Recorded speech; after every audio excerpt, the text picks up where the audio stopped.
धीरे धीरे ठंडी हवाएं धरती को छूने लगी है। सूरज की किरणें अब थोड़ी नरम हो चली है।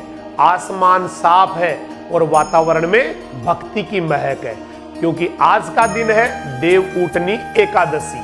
वो दिन जब 4 महीने की निद्रा के बाद स्वयं भगवान विष्णु क्षीर सागर से जागते हैं। 4 महीने पहले आषाढ़ शुक्ल एकादशी को वो योग निद्रा में चले गए थे।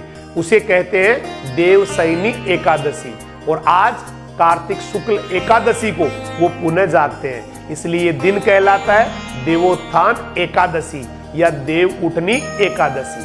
कहा जाता है देवशयनी और देवउठनी के बीच का समय चातुर्मास कहलाता है। इन 4 महीनों में सभी शुभ कार्यों पर रोक रहती है। ना विवाह होते हैं, ना गृह प्रवेश, ना यज्ञ। और आज भगवान विष्णु के जागते ही फिर से शुभ समय लौट आता है। पर सोचिए, क्या ये केवल भगवान का जागना है या ये हमारा भी जागरण है? देव उठने का अर्थ सिर्फ देवताओं का उठना ही नहीं है, बल्कि हमारे भीतर के संस्कार, भक्ति और चेतना का पुनर्जागरण भी है। हम सब भी तो कभी न कभी सो जाते हैं, कभी अहंकार में, भूल में, व्यस्तता में। ये दिन कहता है अब उठिए, अब भीतर की ज्योति जलाइए, अब जीवन में नव प्रेरणा जगाइए। आज हर घर में तुलसी माता को सजाया जाता है, दीपक जलते हैं, शंख बजता है और वातावरण में मंत्रों की गूंज होती है, क्योंकि आज तुलसी विवाह भी होता है। तुलसी और शालिग्राम का पवित्र मिलन।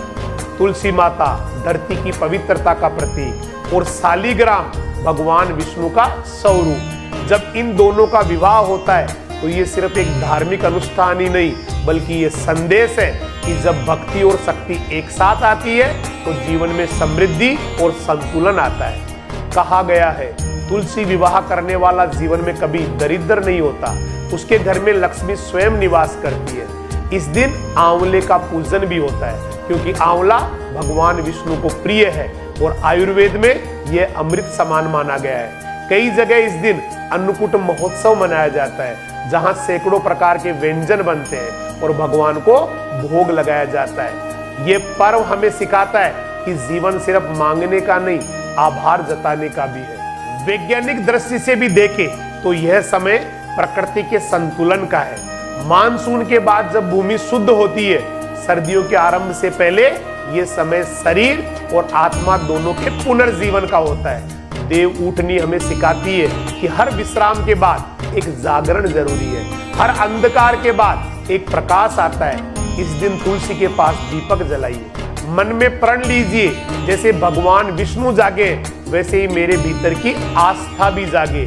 और देखिए, वो दीपक जो आप जलाएंगे वो सिर्फ मिट्टी का नहीं होगा, वो आशा का दीप होगा, नव चेतना का दीप होगा। देवउठनी एकादशी केवल पूजा ही नहीं है, ये जीवन का दर्शन है।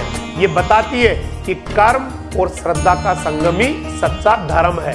तो आइए आज के दिन हम अपने भीतर के सोए हुए विश्वास को जगाएं, अपने कर्म को पवित्र करें और इस भक्ति के पर्व को संपूर्ण समर्पण से मनाएं। भगवान विष्णु जाग चुके हैं, अब हमारी भक्ति भी जागनी चाहिए। दीप जलाइए, तुलसी के आगे सिर झुकाइए और कहिए जय श्री हरि विष्णु, जय तुलसी माता। देवउठनी एकादशी की हार्दिक शुभकामनाएं।